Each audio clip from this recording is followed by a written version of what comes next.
This is lesson, I think it's lesson number 8. So last week the lesson didn't record because there was a glitch on the software, so I apologise for that. However, I'll go over some of the things we did very briefly, and then I'll talk a little bit about what we're going to do next. So obviously we've been doing watercolours, been looking at reflections and trees and things like that. But the next thing I thought we would do is not change subject dramatically, but we're going to look at animals and water, and some pictures with reflections and things in as well.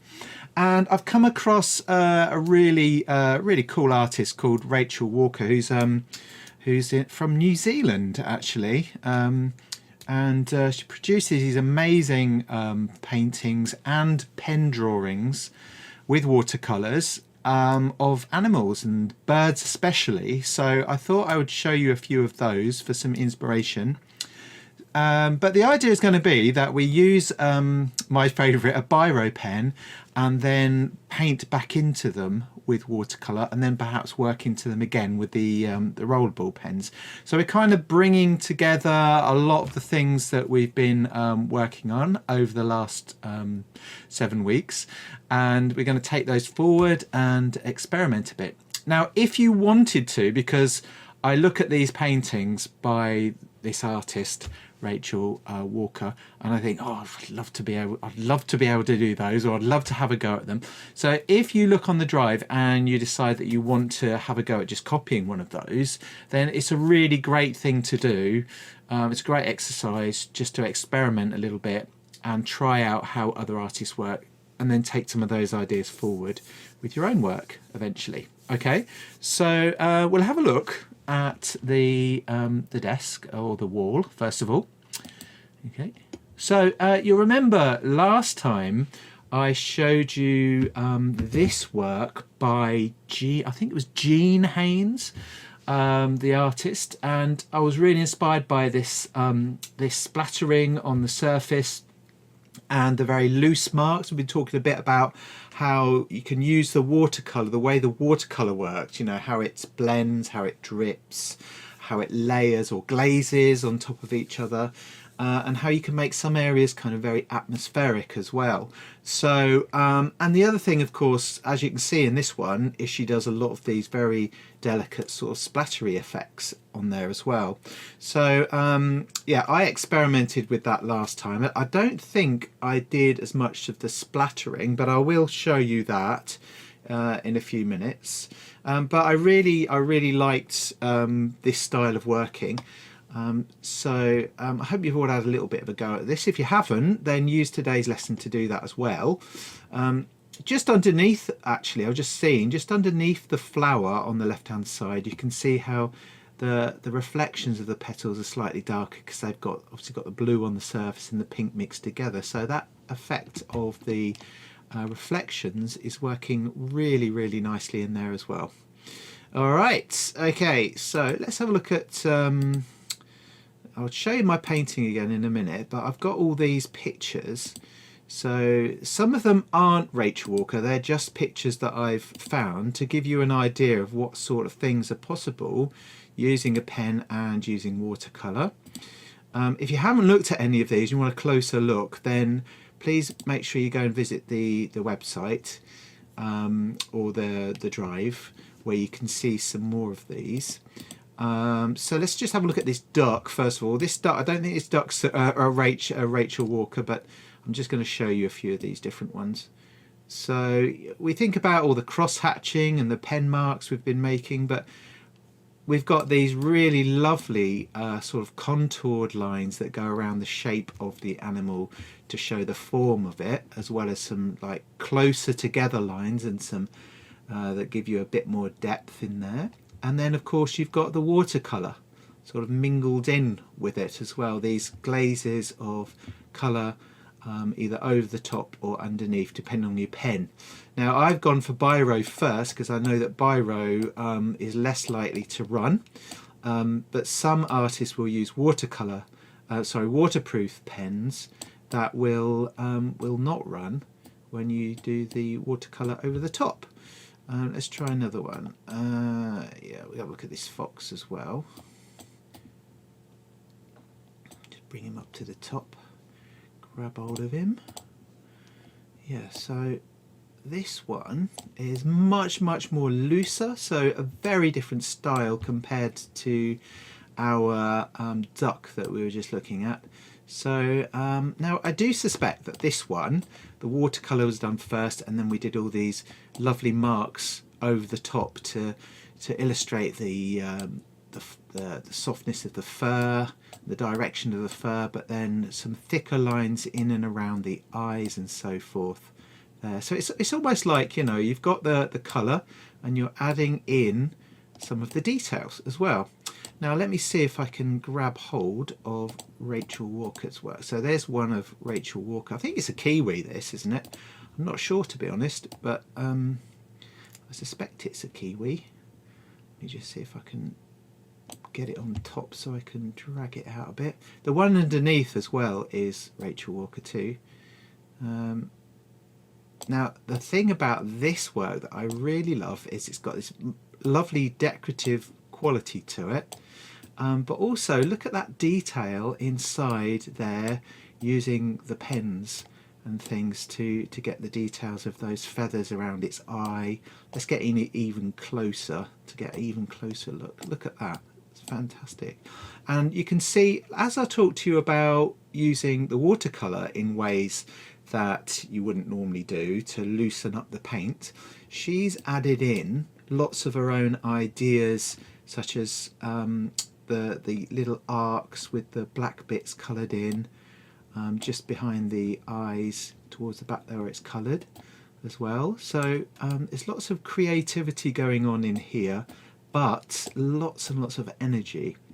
And then of course we've got these beautiful layers of glazed colour. And if you remember glazing, we talked about glazing before, how you apply one colour, you let that dry, and then you apply another colour when the paper's dry, and you get the colours kind of mixing together, but you can also get these nice sharp edges, which you can see on here. So really interesting artist to look at. I'm just gonna get that back down again. Go on, get down, Kiwi. Right, and now let's see if I can get hold of another one. That's the fox. We'll lock him back up again. I didn't label these. This is why I don't know where they are. I want the elephant, really. There he is. Right, drag him up the top. Okay, and let's see if I can make him bigger. Yeah, so again, a similar style to that of the fox that we looked at earlier. However, this time you can see that some of the ink is at times a little bit blurry as well. So this one, using the idea that the ink on the pen will run a bit when you draw on it, when you draw on a wet surface, that's what we seem to have on this one. So despite the fact I've said I'm using a pen, a Biro pen, a big pen that's waterproof, you can actually experiment with playing around with the idea that the ink will run.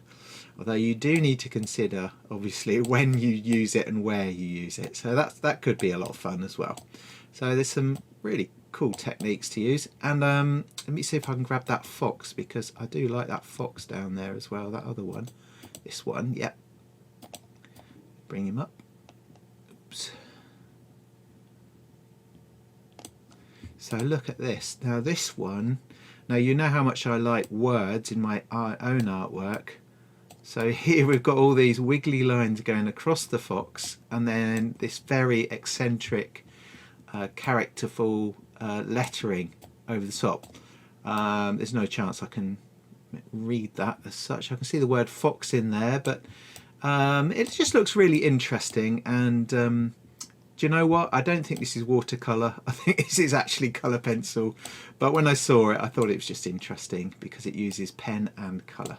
Brilliant. Okay, so I'm going to be working on a fox this evening. Now I've got a number of images here to show you. So I've chosen all these images because they've got, I mean, it looks like I've just chosen animals that are drinking. But I've got one swimming over there, a tiger. We've got a fox as well. I like foxes. And this is the one I'm going to work on this evening. I've already started to draw it out. You'll see that in a second. And oh, this one is one that I've done previously. Some of you might recognise it actually. So this was a J that I did in Biro pen and then added the watercolour over the top. I'll show you the real thing in a minute, but I've used very, very fine mark making on here. As you can see, all of this done with a Biro and then watercoloured back over the top. So today, when you've got your picture, what I suggest you do is draw it out as accurately as you can. So you might want to use the grids.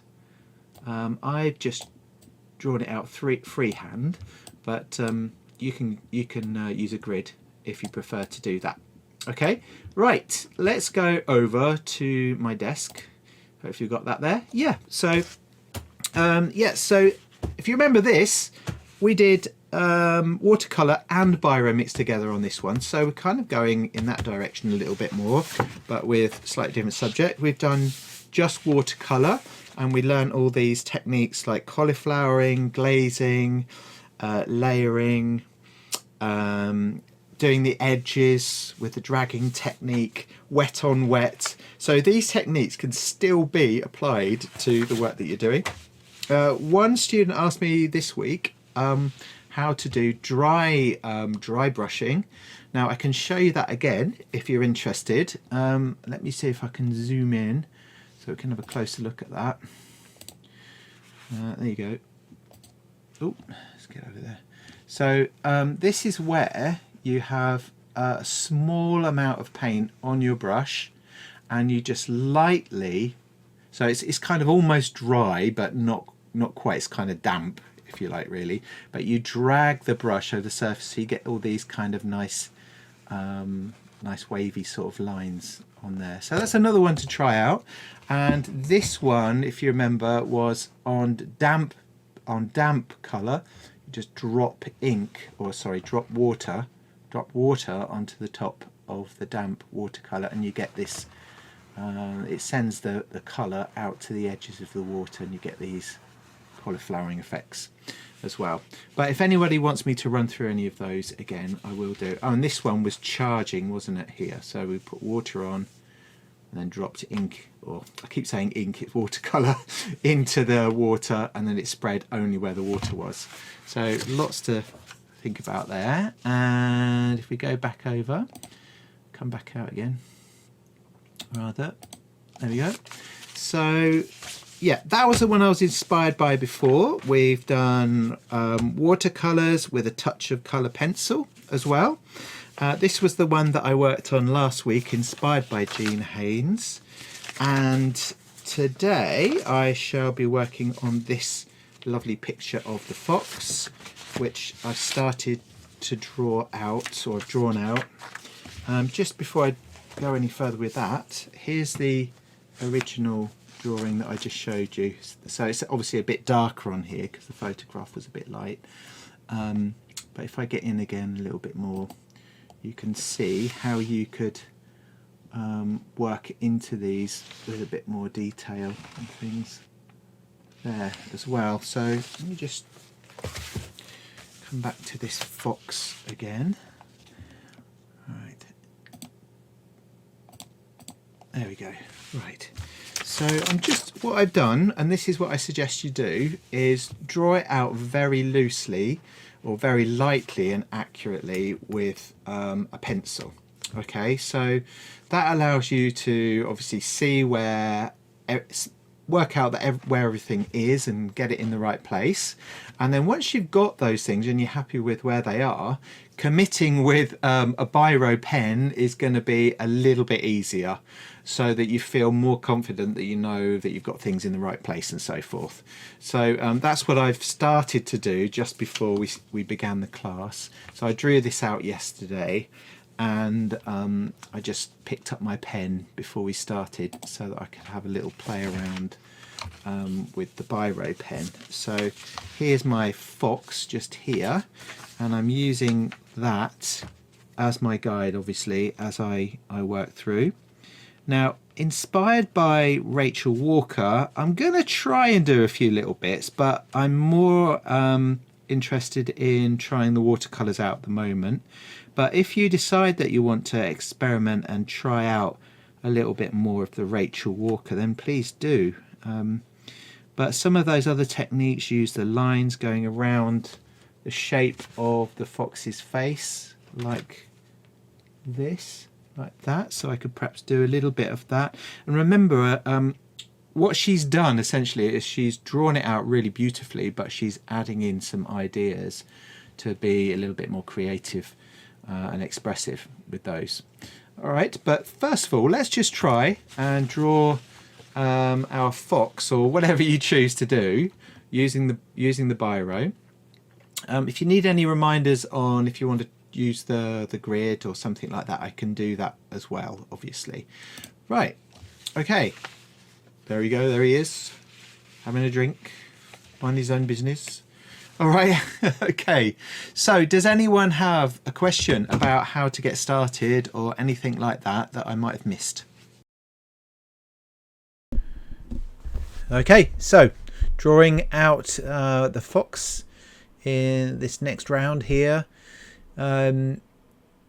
So I mean, this is something I absolutely love doing, which is drawing with the pen, and I have now applied watercolours to this post this lesson and in the following lesson the next day, either class in Rawns. So you'll be able to see that in the next lesson, and I'll be in the next lesson I will be working more with a bit more of influence from Rachel Walker. But today it's all about drawing this lovely beautiful fox that we've got here in front of us. So I started out drawing this by using very, very light and loose marks. Now when I'm drawing out anything, I always look at the overall, the larger shapes of the whole thing, which I've said many times before, but it's really important to get the overall outside sort of structure. This way you also enable yourself to fit the whole of the image onto the page. So oftentimes I've seen people begin to work and they run out of space really, really quickly.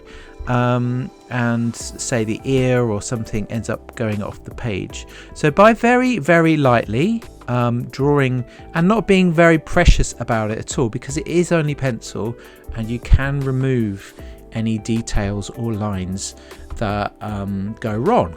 Okay, so you can make mistakes with your pencil, particularly of course if you do everything really, really lightly, you're more likely to get things in the right place when you're drawing it out.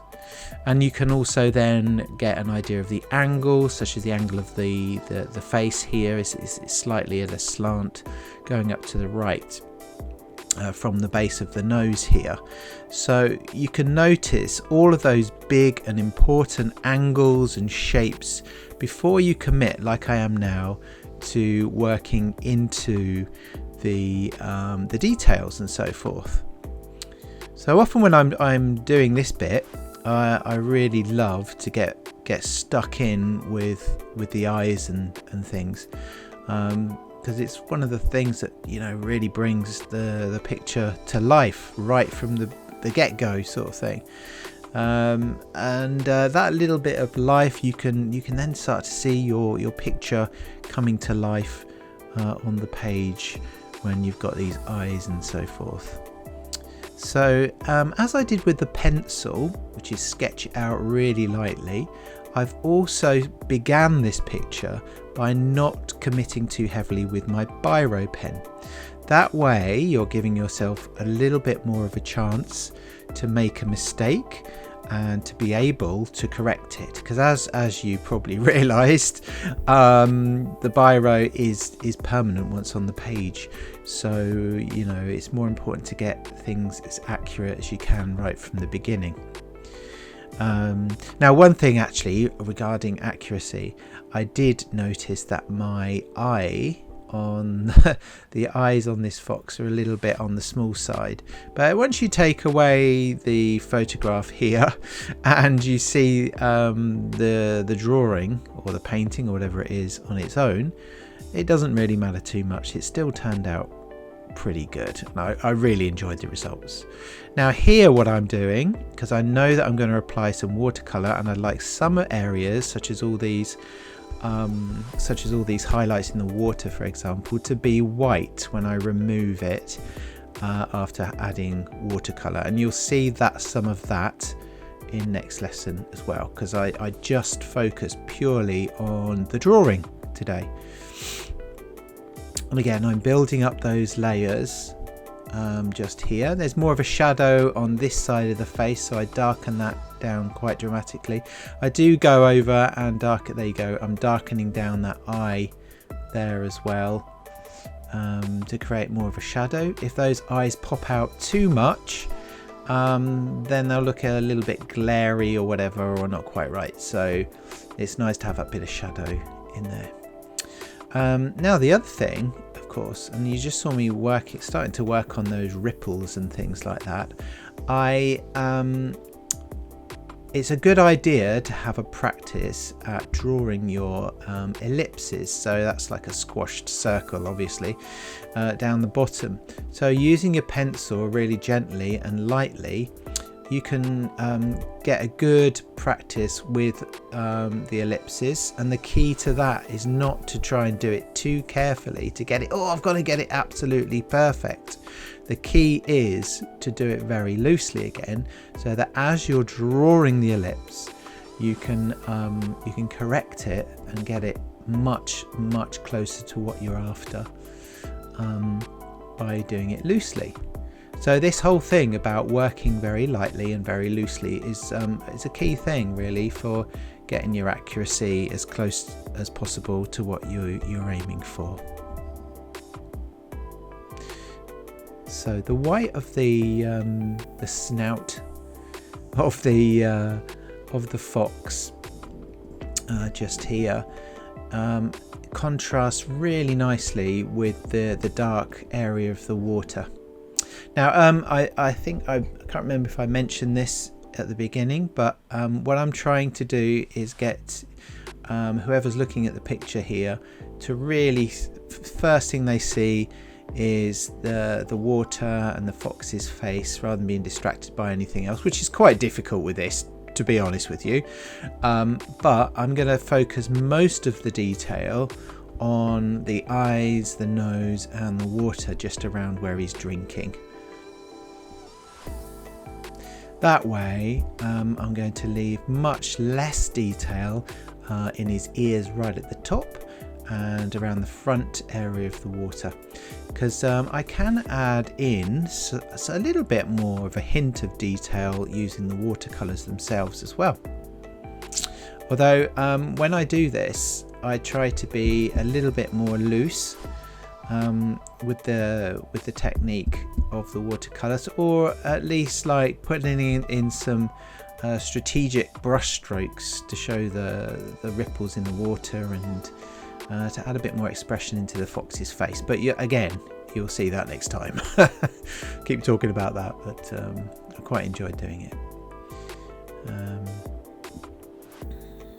So there are some marks on this face that don't appear on the fox, of course. I put little circles in and little stipples occasionally and little scribbles, which is really a way that I love to work with this sort of thing as well.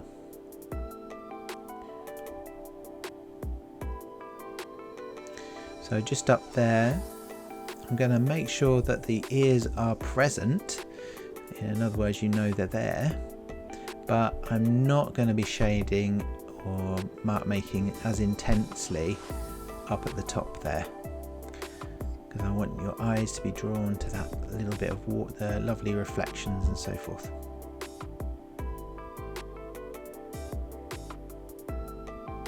Oh, and this was my dog. I did a collage of my dog some time ago, and that was a picture of it.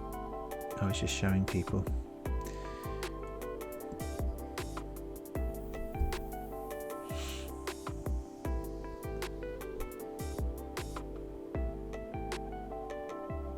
So I hope you've enjoyed watching today's drawing session, and I look forward to showing you how this progresses next week then. So don't forget to like and subscribe today, please. It all helps to sort of build the channel up a little bit and show off what we're doing and get more people to enjoy art as well, which is my mission. So please help people enjoy art by giving us a like and a subscribe and all that biz. And I'll see you in lesson 9. Lesson 9 already. So I'll see you next time. Take care.